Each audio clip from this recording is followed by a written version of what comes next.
안녕하세요. 맥킨의 지혜투자클럽입니다. 코로나 경구용 치료제 개발하고 있는 현대바이오. 고점 대비 반토막인데요. 향후의 주가 전망은 어떻게 될까요? 이 부분 살펴보도록 하겠습니다. 먼저 키움증권 기준으로 회사연행부터 살펴보도록 하겠습니다. 현대바이오의 작년 1년 전에 단기순이가 현재 주가를 비교하는 트레일링 PR과 1년 뒤에 예상되는 단기순이가 현재 주가를 비교하는 포워드 10M PR은 존재하지 않습니다. 실적이 안 좋다는 소리죠. 배당 순율도 예상되지가 않고요. 외국인 보유 비중은 한 5.02% 가지고 있고요. 주주은행에서는 2012년도에 이제 인수했던 최대 주주 CM팜 외 5인이 12.25% 지분율이 높은 편이 아니죠. 자, 올해 3월달 기준으로 운영사비를 보유하는 삼성자산운용, KB자산운용, 미래에셋자산운용이 지분들을 가지고 있습니다.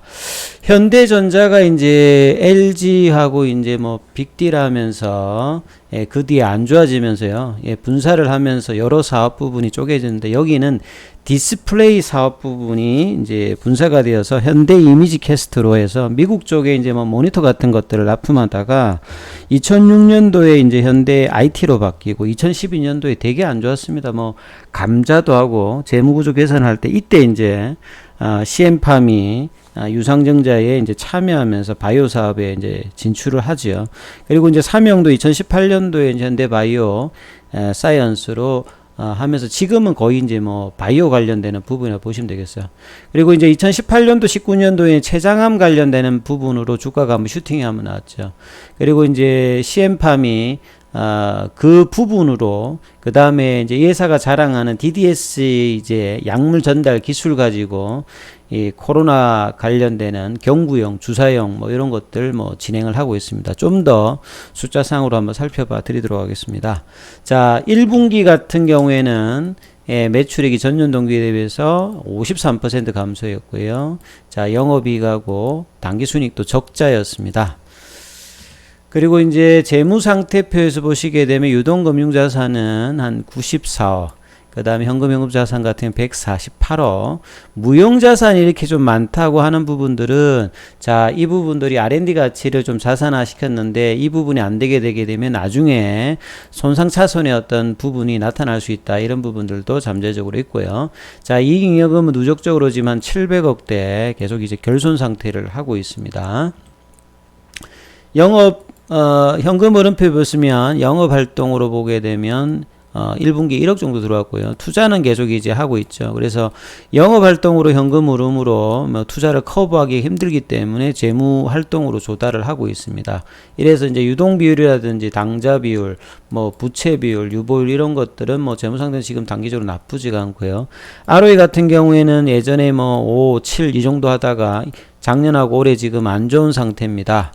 자, 이 부분 좀 챙겨 보시고요. 그 다음에 이제 CM팜은 이제 본래 2001년도인가요? 2001년도에 이제 이하여대의 이제 학내벤처로 시작을 해서 그 고분자 물질 전달체 이런 이제 DDS 시스템에 대한 어떤 기술력을 가지고 있는데 이걸 가지고 지금 파이프라인을 늘려나가고 있죠. 항암제뿐만 아니라 코로나까지. 그리고 이제 지금 사장으로 들어와 계시는 이 오상기 이분 같은 경우에는 뭐 변호사 출신이십니다. 이게 좀 특이하죠. 이렇게 보시면 될 것 같고, IR 자료가 현대바이오 같은 경우는 거의 존재하지 않기 때문에요. 그냥 기사 내용들을 조금 참조해서 한번 살펴드리도록 하겠습니다. 자, 현대바이오는 저도 예전에 이제 2012년도 현대 IBT 때 얘가 좀 주가가 올라갔을 때 한번 매매를 해보는 어떤 경험이 있는 종목인데요. 현대 IBT가 그 당시도 뭐 쉽게 움직이는 종목은 아니었는데 작년하고 이제 대단한 어떤 슈팅이 거의 10버그가 한번 나왔죠. 그래서 예사 같은 경우는 이제 뭐 비타민 C 신물질이죠. 비타브리드. 이게 뭐 미국에서는 세계 8대 뭐 기술이다 하면서 한참 좀 부각을 받았습니다. 이걸 가지고 뭐 양모제라든지 화장품 쪽, 요게 지금도 매출에는 뭐 대부분 차지하고, 요게 이제 캐시카우로 이제 바이오 사업 뭐 개발을 하고 있다. 이렇게 보시면 될 것 같습니다. 그래서 핵심 파이프라인이 모회사 CM팜과 개발 중인 췌장암 치료제 폴리탁셀입니다. 보통 이제 이 도세탁솔이라는 게 있는데요.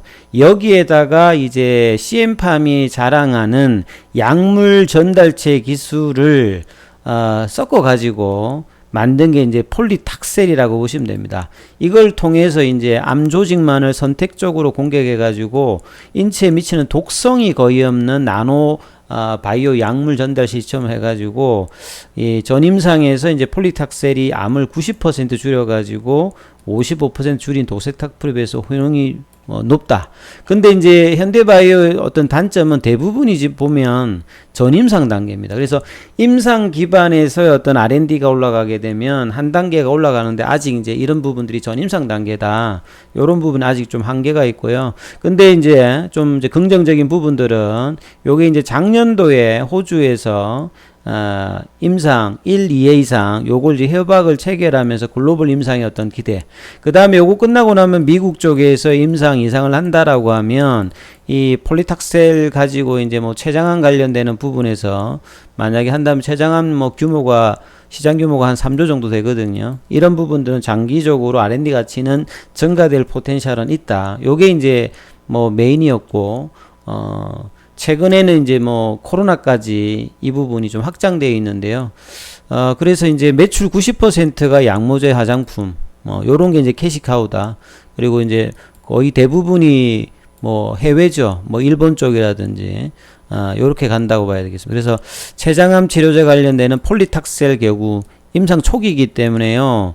R&D 과정 자체가 시간은 많이 걸린다. 근데 장기적인 어떤 포텐셜은 전임상 과정에서 좀 괜찮았기 때문에 좀 기대는 장기적인 부분은 여전히 있다. 이렇게 봐야 되겠습니다.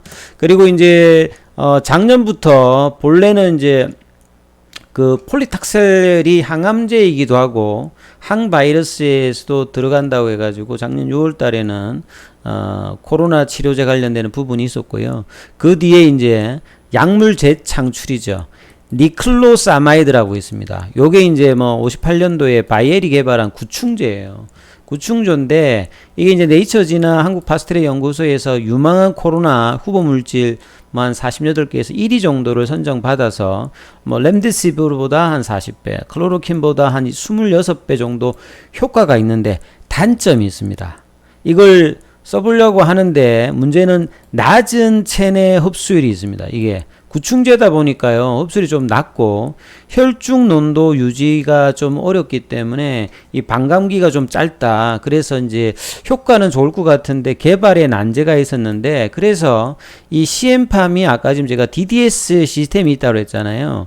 여기에다가 붙이면 요게 이제 고분자 약물 전달체인데, 그러니까 니클로사마이드 같은 거를 여기에 이제 고분자 항물에 결합을 시키면 체내에 이제 약물이 들어가면 확산이나 뭐 작용 자체의 속도를 늦춰 줍니다. 그래서 일종의 서방형 형태로 가서 체내 흡수율이라든지 뭐 반감기 이런 것들을 조절해서 혈중 유효 농도 이런 문제들을 해결을 해줬다. 요런 것들을 이제 학술지에도 했기 때문에 상당히 이 CM팜의 약물 전달 시스템으로서 이 약물 재창출을 했다. 이렇게 봐야 되겠죠. 그래서 억제를 12시간, 반감기도 좀 개선을 하고, 그 다음에 흡수율도 높여버렸고, 자, 이러면서 상당히 좀 이제 기대를 할 수 있는 부분에 대한 어떤 뭐 동물 관련되는 부분이라든지 이런 발표들이 작년 연말부터 나오면서 이제 주가의 흐름들이 나왔다라고 봐야 되겠죠.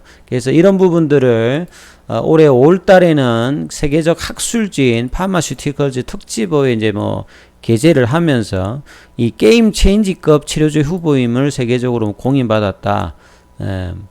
일단 표현이 조금 뭐 오버가 좀 있겠습니다만 관심을 이제 불러 모을 것으로 기대는 되고 있습니다.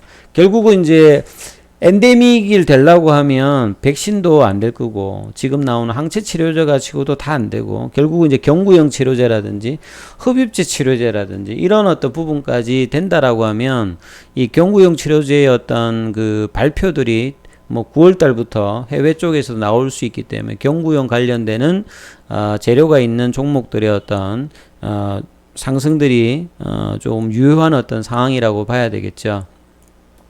그래서 니클로사마이드 같은 경우에는 다른 어떤 항바이러스 후보들이 갖고 있는 바이러스 복제 억제, 그러니까 항체 치료제 같은 경우에는 그 코로나 바이러스가 세포 안쪽으로 못 들어가게끔 세포 밖에서 하는 거고, 이 항바이러스 같은 경우에는 이제 안쪽으로 들어와 가지고 바이러스 복제를 뭐 억제한다든지, 그 다음에 세포 안에 있는 이제 바이러스 분해를 제거한다든지, 코로나 바이러스의 폐 손상 차단 기작까지 지금 있기 때문에 상당히 이제 기존 어떤 약물보다는 유력한 어떤 후보 약물로 지금 좀 기대가 되고 있는 어떤 그런 기사들도 일단 5월달에 나왔고요. 그리고 이제 이런 이제 임상을 가기 위해서 유형제약하고 이제 시판용 제형 관련되는 부분, 임상 공급 뭐 관련되는 부분들도 이제 6월달에 꼭 체결했다.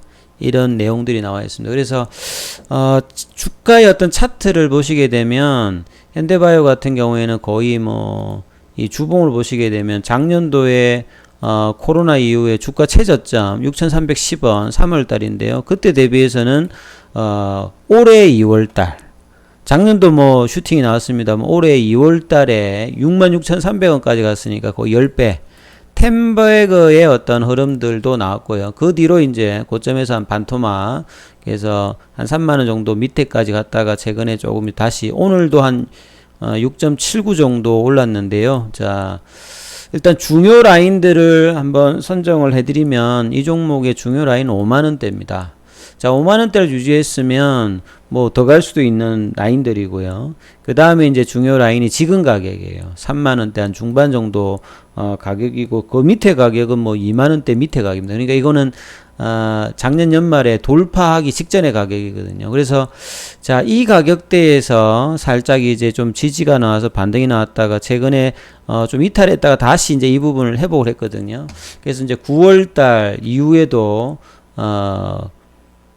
이 경구용 치료제 관련되는 부분의 어떤 결과들이 나오게 되면 동반해서 상승을 한다면 다시 중기적으로는 한 5만원대까지의 흐름들도 기대해 볼 수 있는 어떤 주가 흐름이 조금 나올 수 있습니다. 그리고 최근에 보시게 되면 가격 조정을 2월달 이후에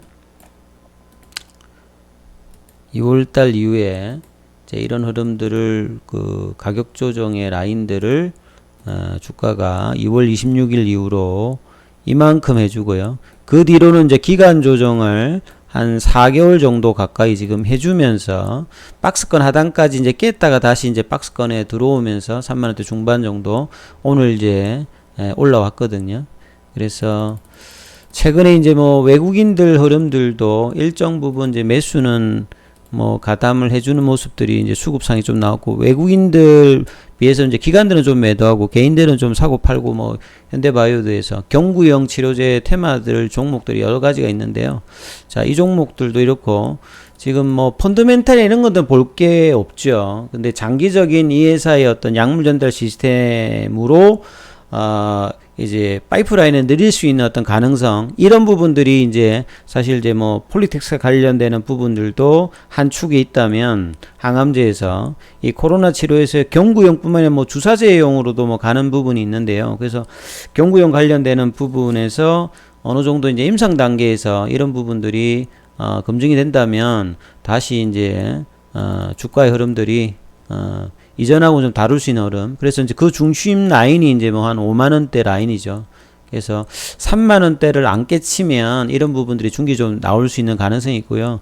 만약에 이제 주가가 하락한다면 뭐 2만원 밑에가 이제 이게 본래 이제 현대바이오의 가격권이라고 봐야 되겠죠. 그래서 이제 이전의 어떤 가격 흐름 요런 단위니까 그까지는 안 내려가야 되겠죠. 그래서 3만원대를 안 깨면서 유지를 하면서 이제 5만원대를 가는 방향이 나올 수 있는 어떤 가능성은 이제 뭐 9월달에 나오는 어떤 재료들의 어떤 부분을 본다면 충분히 상방의 어떤 가능성이 좀 나올 수 있는 부분이다, 이렇게 봐야 될 것 같고, 장기적으로도 현대바이오가 그냥 뻥카는 아니고요. 이 약물 전달 시스템이 오랫동안 이제 학회지에서도 인정받았고, 이 부분들을 상업화를 어떻게 지금 하느냐가 좀 문제인데요. 그래서 나중에는 이제 뭐 그 기술 이전이라든지 이런 부분들이 본격화된다면 지금은 시총이 한 1조 한 2, 3천억 정도 되니까